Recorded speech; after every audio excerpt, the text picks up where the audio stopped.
सबसे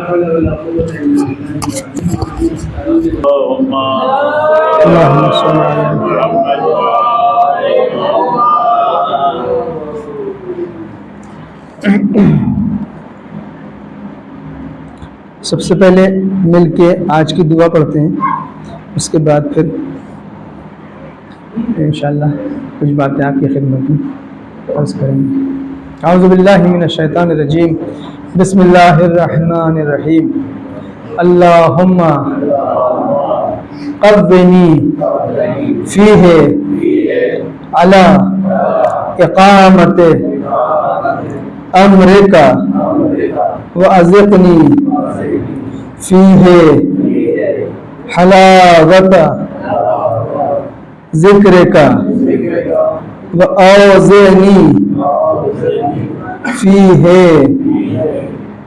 लिअदाए शुक्रिका बेकरमिका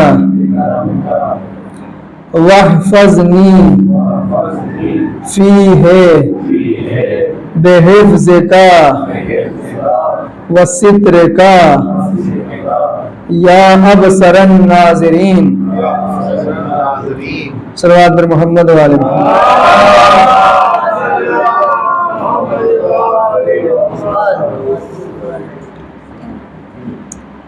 इसका मतलब क्या है? दुआ में हमने 3 चीजें मांगी हैं।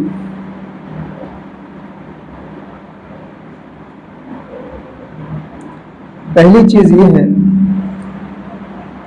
अल्लाहुम्मा क़व्विनी फ़ीहि अला इक़ामति अम्रिक। खुदाया, आज के दिन मुझे इतनी ताकत दे कि तेरी बातों को मैं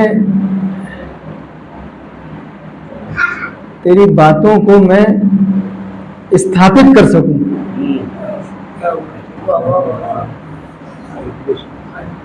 हाँ, एस्टेब्लिश, हाँ इंग्लिश में एस्टेब्लिश। ये बहुत बड़ी बात है। एक तो ये होता है कि दुआ हम ये करते हैं, या अल्लाह हमें तौफीक दे कि हम तेरी बातों पर अमल कर सकें। यहाँ पे अमल की दुआ नहीं मांगी जा रही है, बल्कि कायम करने की दुआ मांगी जा रही है। यानी जो तेरी शरीयत है, जो तेरे अहकाम हैं, जो तेरी बातें हैं, मैं उसको सोसाइटी में, समाज में, अपने इर्द गिर्द जहां तक मेरी पहुंच है, जहां तक मेरी रसाई है, जितनी मेरी ताकत है, उस एतबार से मैं तेरी बातों को समाज में स्थापित कर सकूं।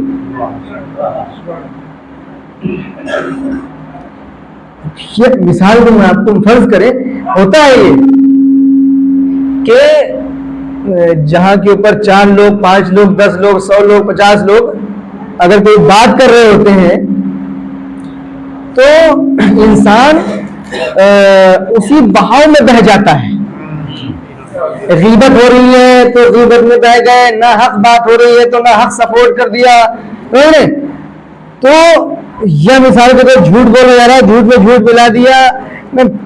17 एक तरफ है, हम भी इसी बहती गंगा में हम भी हाथ धो ले। इसका मतलब ये हुआ कि जो इलाही रंग था उस रंग पे अपने को आपने नहीं रंगा। इस डर से कि पता नहीं समाज क्या कहेगा, इस डर से कि पता नहीं लोग क्या कहने लगेंगे, इस डर से कि मेरे खिलाफ आवाजें ज्यादा हो जाएंगी, हमने अल्लाह की बात को अनदेखा कर दिया। इसमें ये दुआ मांगी जा रही है, या अल्लाह मुझे इतनी ताकत दे कि मेरे खिलाफ से जितना लोग खड़े हो जाएं, मेरे खिलाफ से जितना जमाना तैयार हो जाए, मैं तेरी बात को समाज में और माशरे में स्थापित और कायम कर सकूं। यानी ये अमल करने से आगे की मंजिल है। जब हम कहते हैं नमाज कायम करना, तो नमाज पढ़ना और नमाज कायम करना दोनों में फर्क है। नमाज पढ़ने ने खुद नमाज पढ़ ली, भाई घर में पढ़ ली, मस्जिद में पढ़ ली, अम्बाड़े पढ़ कहीं भी पढ़ ली। एक मर्तबा था कि नहीं, पूरे समाज को नमाज की तरफ तरगीब दिलाना, पूरे समाज को, पूरी सोसाइटी को, पूरे घर वालों को, जहां जहां तक पहुंचे वहां वहां नमाज को स्थापित करना। तो यहाँ तो खाली नमाज की बात नहीं है, अला इकामत अमरिक, ऐ अल्लाह जितनी तेरी बातें हैं, जो तेरा अम्र है, जो तेरा हुक्म है, जो तेरे मामलात हैं, जो तेरी बातें हैं, उन सब को मैं क्या करूं, मुझे ताकत दे। कम नहीं, मेरे बस की बात नहीं है सबसे लड़ना, सबसे भिड़ना, सबका मुकाबला करना। तेरी सपोर्ट अगर मेरी पुष्ट पे होगी, कम देनी, मुझे ताकत दे। यानी इसमें खुद एक दर्स पोशीदा है कि अगर इंसान कोई अच्छा काम कर ले तो ये ना सोचे कि मैंने किया है, ये नहीं, ये कोई तौफीक थी अल्लाह की तरफ से कि जो अल्लाह ने इस काम के लिए हमें मुंतखब कर लिया। तो गुरूर, तकब्बुर, अना और अकड़ की गुंजाइश नहीं है कि साहब हमने ये किया। नहीं, हम और आप कौन होते हैं करने वाले? हम और आप कौन होते हैं? कौन होते हैं? हम और आप कौन होते हैं? यकीन जानिए, इतना कमज़ोर है ये इंसान, इतना कमज़ोर है ये इंसान। खुलिक़ल इंसानु ज़ईफ़ा, हमने इसको ज़ईफ़, कमज़ोर पैदा किया है। इसकी इब्तिदा भी कमज़ोर है, इसकी इंतहा भी कमज़ोर है। अल्लाह, उसके बाद आप देखें कितना कमज़ोर है ये इंसान। जब पैदा होता है तो मोहताज, जब यहाँ से जाता है तो भी मोहताज। इतना कमजोर। और ये कमजोर से मुराद क्या है मालूम? कमजोर से मुराद खुदा की जात के मुकाबले में कमजोर मुराद है। क्यों? इसलिए हो सकता है आपके जहन में सवाल आए कि अभी आपने दोपहर में बताया कि इंसान अशरफुल मखलूकात है, अशरफुल मखलूकात है, इससे बड़ा अजीम कुछ नहीं है। और आज ये कह रहे हैं आप 6 घंटे के बाद इससे बड़ा कमजोर कोई नहीं है। अभी दोपहर की तो बात है, आज ही की बात है। ये क्या बात? एक तरफ इतना ताकतवर बताया अभी आपने दोपहर कि मौत इसे नहीं चखती, ये मौत को चखता है जो लोग थे। और अब ये बता रहे हैं आपकी इतना कमजोर है। ये क्या फलसफा है? ये क्या राज है? एक ही बात सही हो सकती है, या तो ताकतवर होगा या कमजोर होगा। बात ये बहुत दुरुस्त है कि एक जुमले में इसका जवाब समझ लीजिए कि अगर इंसान अपने को उस ताकत लाजवान से जुड़ा रखे तो इससे बड़ा ताकतवर कोई नहीं है। और अगर ये अपने को अपने माबूद हकीकी से डिस्कनेक्ट कर ले तो इससे बड़ा कमजोर कोई नहीं है। इसलिए कि हमारी जितनी ऊर्जा है, जितनी ताकत है, वो वहीं से है। कव्वनी अल्लाह, मुझे ताकत दे कि तेरी बातों को माशरे में कायम कर सकूं। खैर ये एक जुमला, बातें बहुत है। कल की जो दुआ थी हम सोच रहे थे कि आज उसकी वजाहत करेंगे, लेकिन जब हमने तर्जुमा शुरू किया इसका तो बात इसी में स्टार्ट हो गई। सिर्फ तर्जुमा करेंगे, बाकी बातें इसकी हम कल बताएंगे। आप दूसरी बात हमने क्या मांगी इसमें, दूसरी दुआ अज़क़नी फ़ीही हलावत ज़िक्रिक, हमें अपने जिक्र की मिठास से आशना कर दे। हमें अपने जिक्र की, अपनी याद की मिठास से आशना कर दे। हमारा जायका खराब हो चुका है। होता है ना, किसी को बुखार होता है तो उसे खाने का जायका उसका चला जाता है, उसको कायदे से चीज समझ में नहीं आती है, कड़वी लगती है ना। ऐसे ही ऐसी अगर रूह बीमार हो जाए तो खुदा की याद भी, अगर ये जिस्म बीमार होता है ना, तो जिस्म बीमार होता है तो जबान का जायका चला जाता है। चाहे कितना अच्छा खाना दे दीजिए आप, वो कहते हैं मजा नहीं आ रहा है, अच्छा नहीं लगा, कुछ अच्छा लाओ, कुछ चटपटा लाओ, कुछ ज्यादा मीठा पसंद करता है ना इंसान। उसी तरीके से इंसान की रूह बीमार होती है।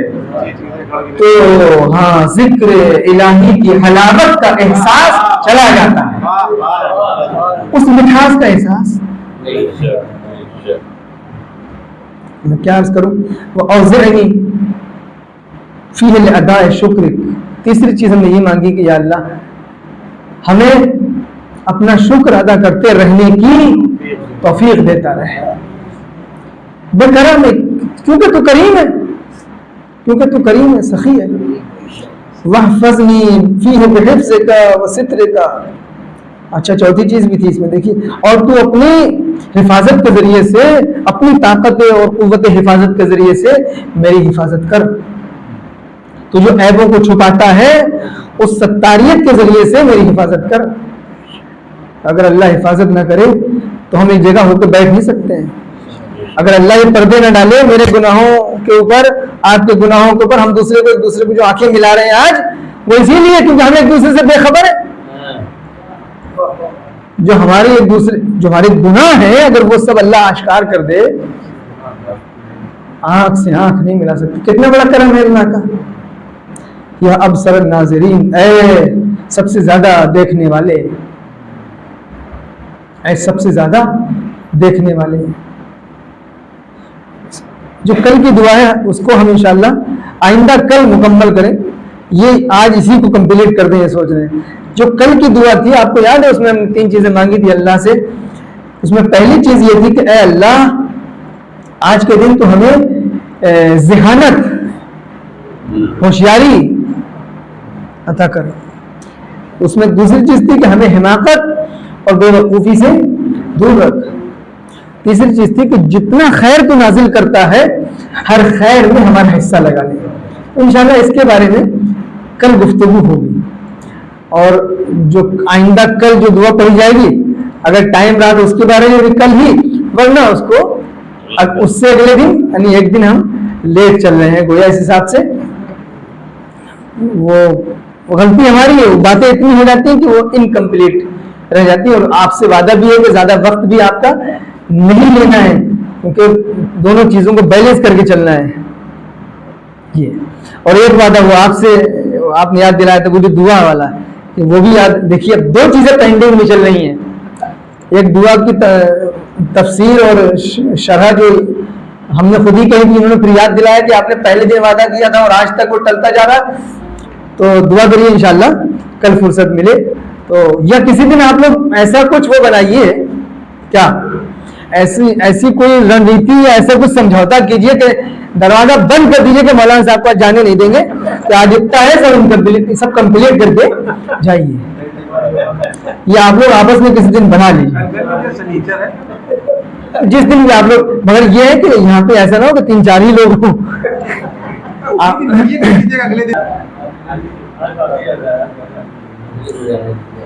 मजलिस इसी में मसायद कंटिन्यू हो जाए। इसी में मजलिस का मतलब क्या है? अब ये भी हमने पहली दुआ क्या मांगी कि या अल्लाह, अपने अम्र, अपनी बातों को समाज में स्थापित करने की मुझे ताकत दे, तौफीक दे। मजलिस का इसके अलावा कोई मकसद है? यकीन जानिए, अगर ये मजलिस में ये बात नहीं है तो वो मजलिस नहीं है। और अगर ये बात है, चाहे वो किसी भी एंगल से घूम फिर के आ रही हो, यानी उसमें अगर इलाही अहकामात और इलाही मर्जी को शामिल किया जा रहा है, तो फिर वो बाइसे इसाले सवाब भी है और बाइसे निजात और बरकत भी है। अभी हम अंदाज बदल दें, वो ये मजलिस हो जाए, वो कहेंगे अभी वाली मजलिस है। लेकिन मजलिस का मकसद ही ये है, चाहे किसी भी अंदाज में आप बयान करें, कोई भी अंदाज हो, बात अल्लाह की अगर पहुंच रही है तो इसका मतलब मजलिस हो रही है, इसका मतलब इसाले सवाब हो रहा है, इसका मतलब मरहूम के लिए बख्शिश का सामान फराहम हो रहा है। एक दूर भेजते पर मोहम्मद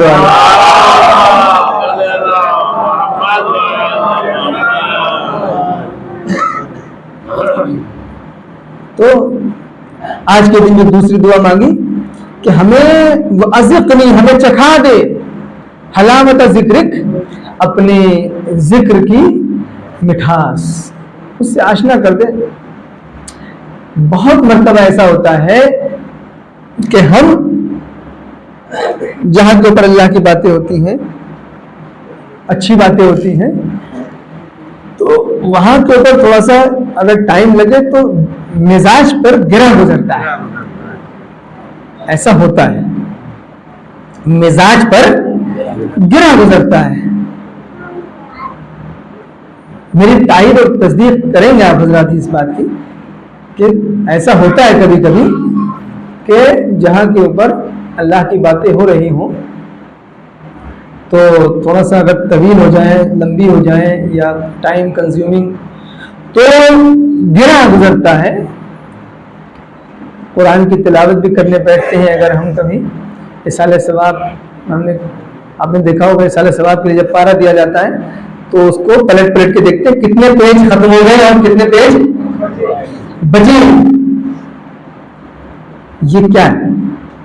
इसका मतलब ये है कि इंसान बहुत जल्दी में है, ऊब जा रहा है।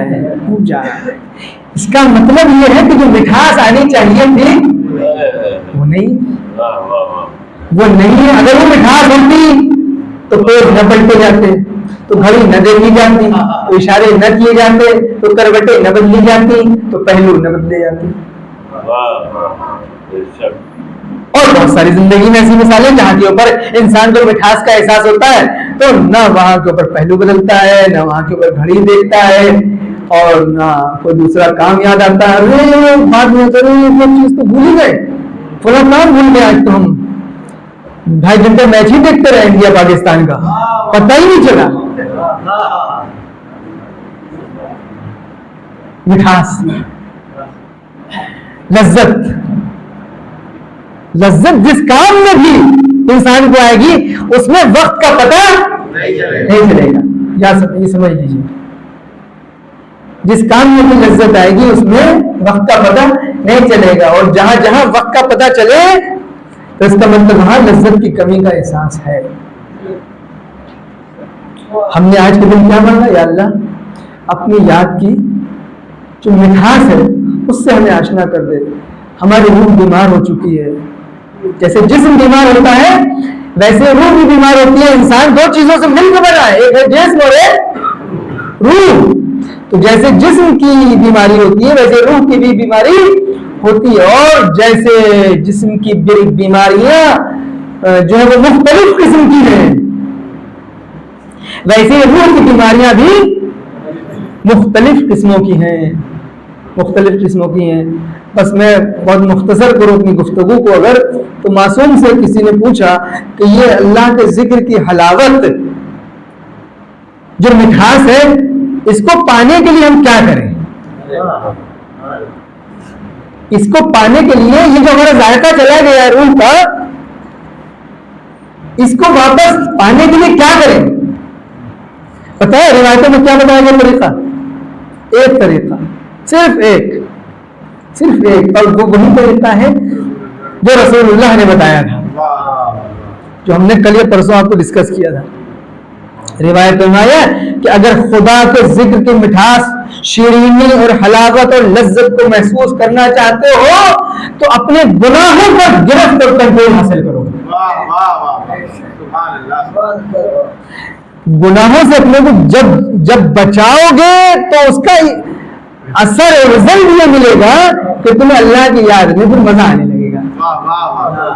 अल्लाह की याद में तुम्हें मजा आने लगेगा। और अगर गुनाह नहीं रुक रहे हैं तो इसका मतलब रूह मुख्तलिफ तरह की बीमारियों में मुब्तला होती जा रही है, जिसका नतीजा और जिसका रिजल्ट ये है कि अल्लाह की याद से हमें मजा नहीं आ रहा, बल्कि जहां जहां बातें होती हैं मिजाज पर गिरा गुजरता चला जाता है। एक ग्रुप मोहम्मद वाले,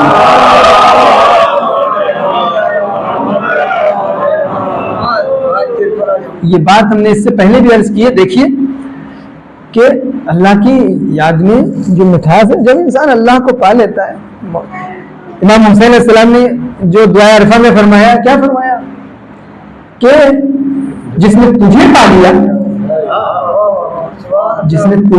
उसने क्या खोया, और जिसने तुझे खो दिया उसने क्या पाया। कुछ नहीं। हम सब कुछ भी अगर इस दुनिया में पा लें, अल्लाह को ना पा सके तो कुछ नहीं पाया। ये वाकया सुन लीजिए, शायद 5 मिनट और लग जाए इस वाकये में कि हलावत किसे कहते हैं, मिठास किसे कहते हैं, और फिर मैं बस अपनी मसाइब की तरफ आ जाऊंगा। कि अब आप देखें, ईरान में एक शहर है मशहद मुक़द्दस, आपने सुना है मशहद का नाम? उस मशहद में रोज़ा है हमारे 8वें इमाम का,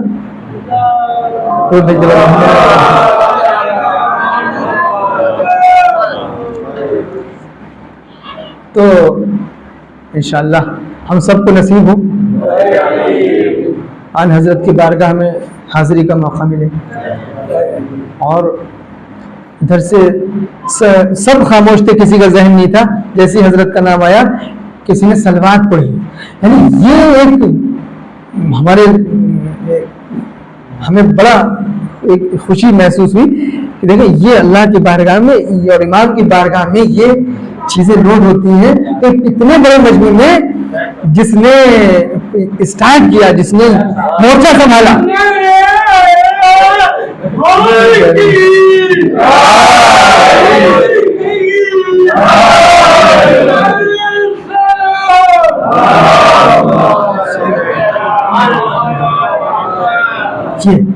क्या इमाम नहीं देखते होंगे इसको?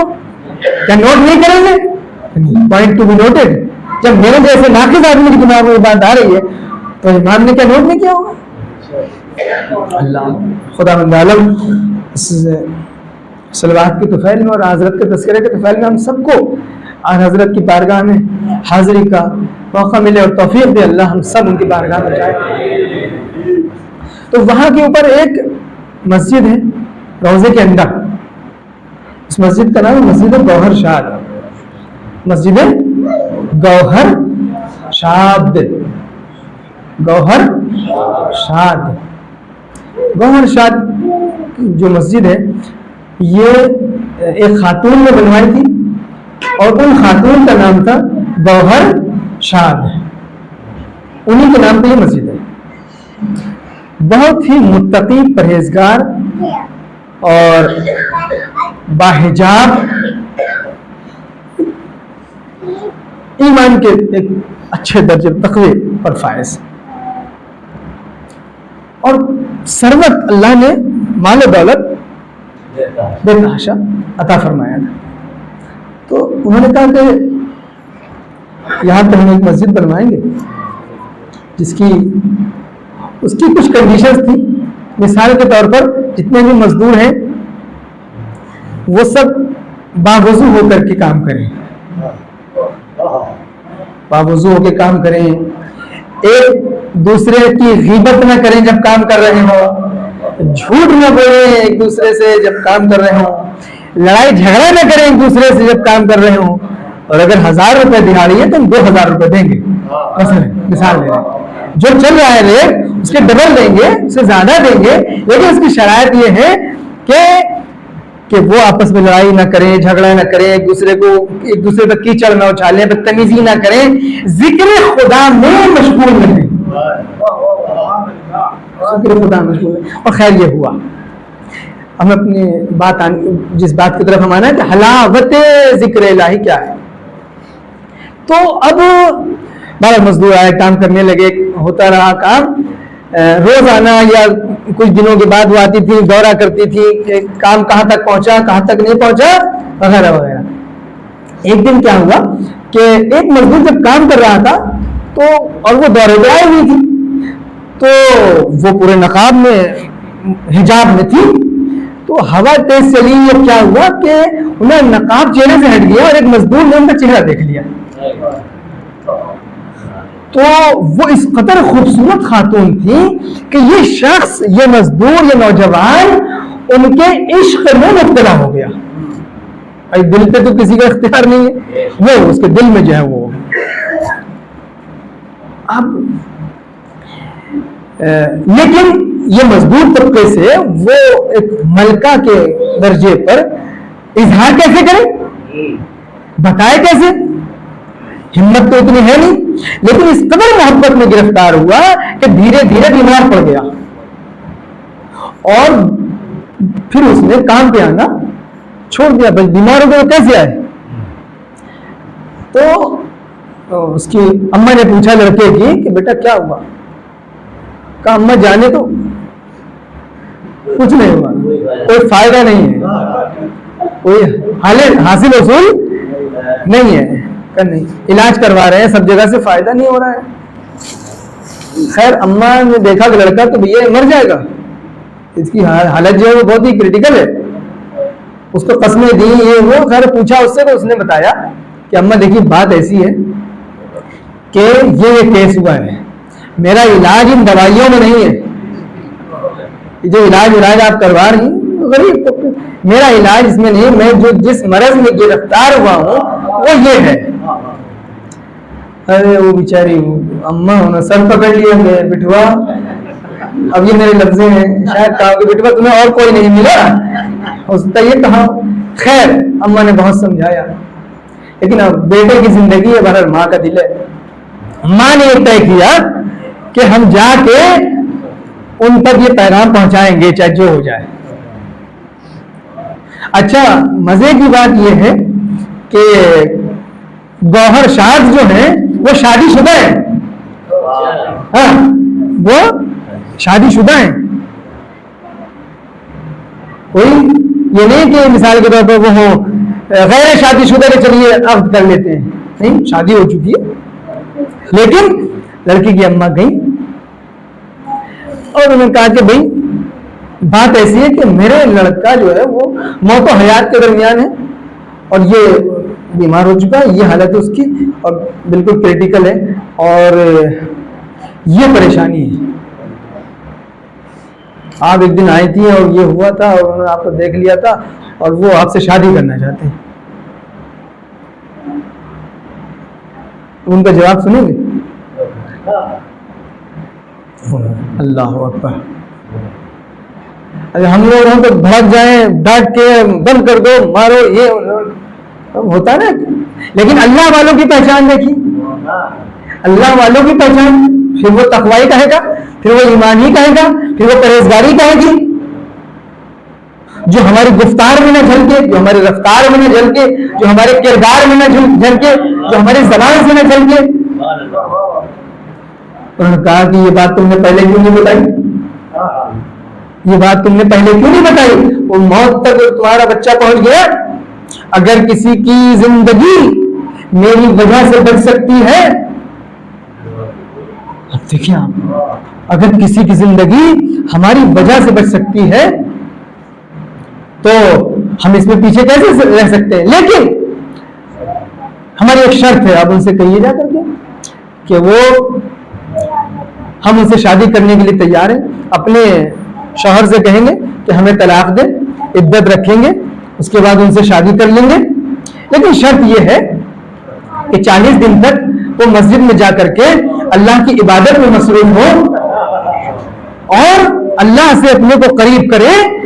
उसके बाद हम जो है ये रिश्ता हमें मंजूर है, हम अपने शौहर से बात करेंगे और इंशाअल्लाह। अब आप देखिए वो अम्मा जो है वो दौड़ दौड़ घर पे आती है और बेटे को खुशखबरी सुनाई कि उन्होंने कहा है कि ऐसी ऐसी बात है।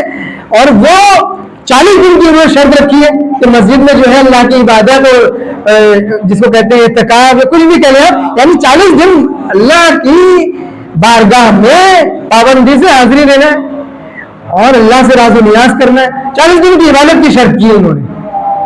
हाँ, मैं 40 दिन की बात कर रही हूँ आप, मैं 400 दिन तैयार हूं, मैं सारी जिंदगी मस्जिद में पड़ा रहूंगा। ये बड़ी बात है उन्होंने कि सच कह रही, कहाँ सच बताइए। अब वो खैर वो जो था वो धीरे धीरे रिकवर होने लगा, वो तो रिकवर बल्कि हो गया। उन्हें क्या लगा, वो जाना आगे, ताकत आगे बढ़ेंगे। और वो जो है मस्जिद में उन्होंने इबादत शुरू कर दी। 1 दिन 2 दिन 5 दिन 10 दिन, उसके बाद यहाँ तक के जब 40वां दिन हुआ तो 40वें दिन उन्होंने अपना कासिद भेजा, गौहर शाद ने कासिद भेजा अम्मा के पास। अम्मा बेटे के पास आई, बेटे से कहा कि तुम्हारे 40 दिन पूरे हो गए, कासिद आया है। कहा अम्मा कासिद को वापस भेज दीजिए, मुझे शादी की जरूरत नहीं है।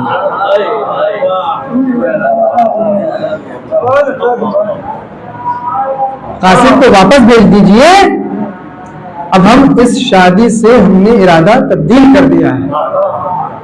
कहा बेटा ये क्या हुआ, क्यों इरादा तब्दील कर दिया? तुम तो मर रहे थे इसी खातून की खातिर और अब तुमका इरादा तब्दील कर दिया। तो उसने कहा कि अम्मा जान अभी तक मैं अल्लाह की याद की मिठास से आशना नहीं था,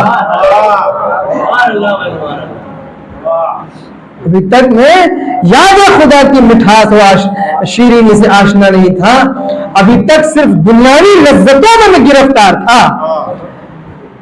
जब मैंने खुदा की याद की सच्ची लज्जत को महसूस किया तो दुनिया की लज्जतें मेरे यहाँ फीकी पड़ गई।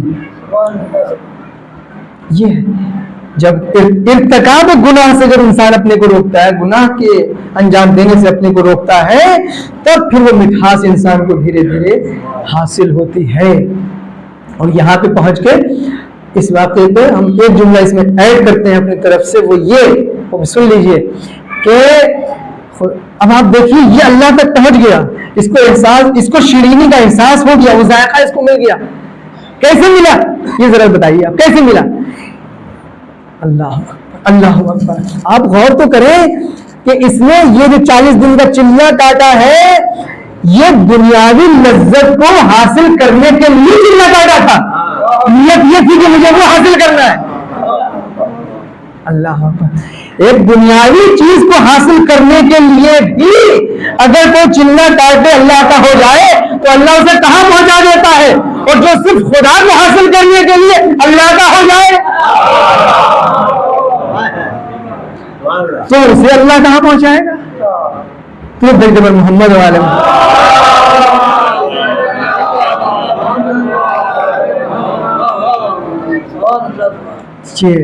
आप देखिए जिक्र इलाही की मिठास। बस मैंने आपकी ज़हमत को खत्म कर दिया। यही वजह है कि चारों तरफ से दुश्मनों का पहरा है।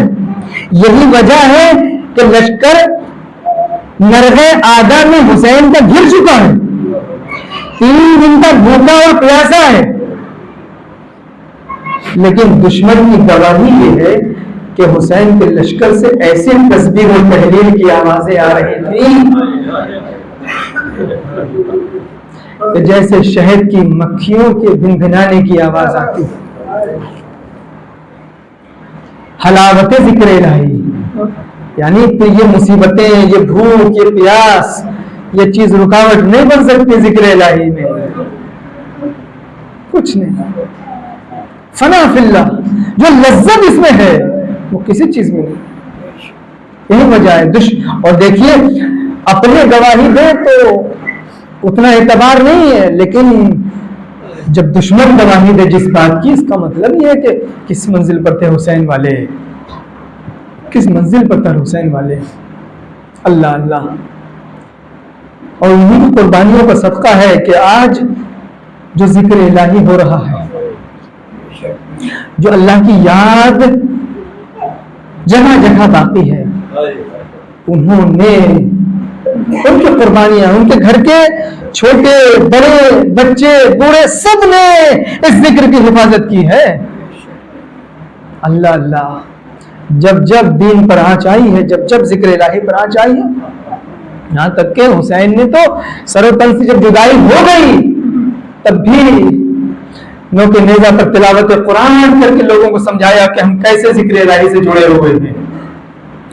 हमारे सरोतन में तुम जुदाई कर सकते हो, लेकिन हमें अल्लाह के जिक्र से अलग नहीं कर सकते। ये है करबला वाले।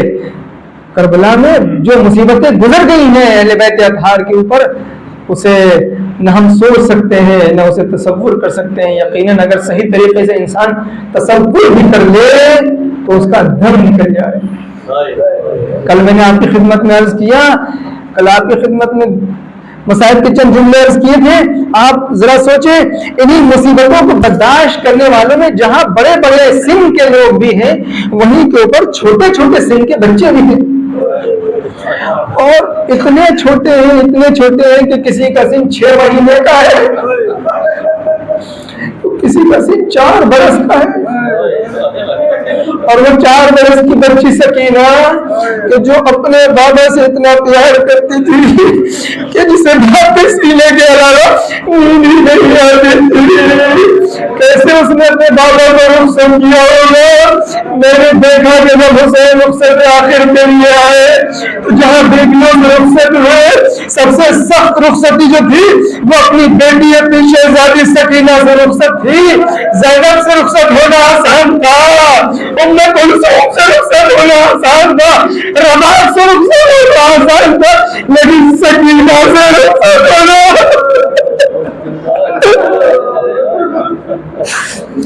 सकीना से रुखसत होना मुश्किल था।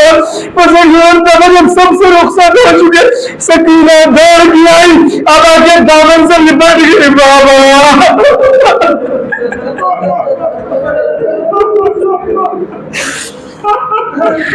मेरे बाबा, मैं आपके सीने कह रहा हूँ, कहीं मुझे नींद नहीं आती बाबा।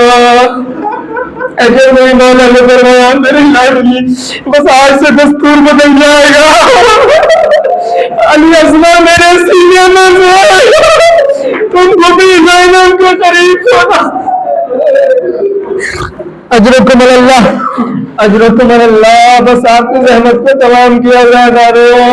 बस हुसैन, मुझे नहीं मालूम कैसे रुखसत हुए, जैसे ही अपने घोड़े पर सवार हुए, घोड़े को एड़ लगाई,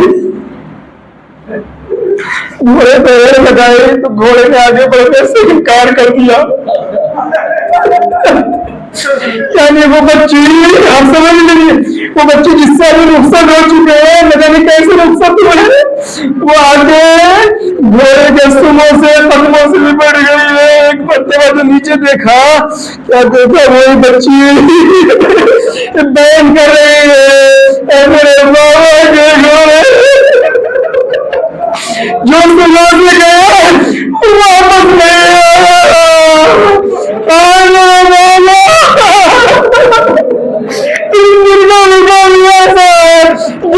नहीं, वापस नहीं आएगा। मेरे बाबा का मिलेगा, मुझे नहीं मालूम हुसैन के कलेजे तो क्या गुजरी होगी। करीब आए, नीचे उतरे, कलेजे से दिखाया, मेरी लाडली हुसैन को जाने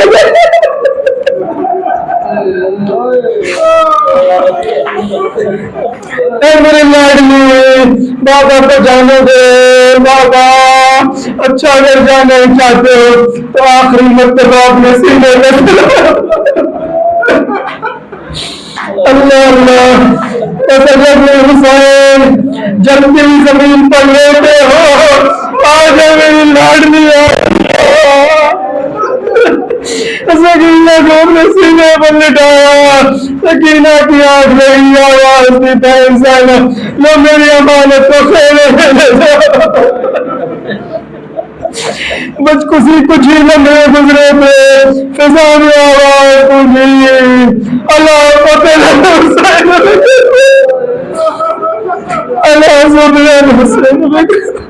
सकीना को बाबा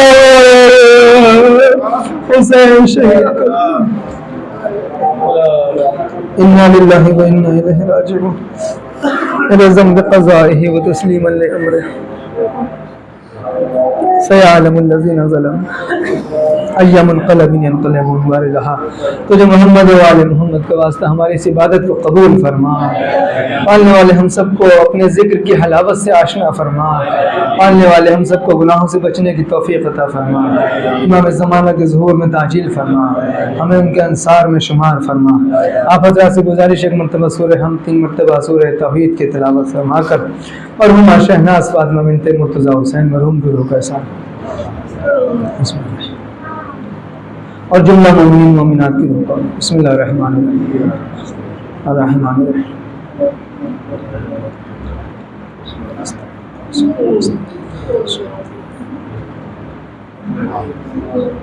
बिस्मिल्लाहिर्रहमानिर्रहीम।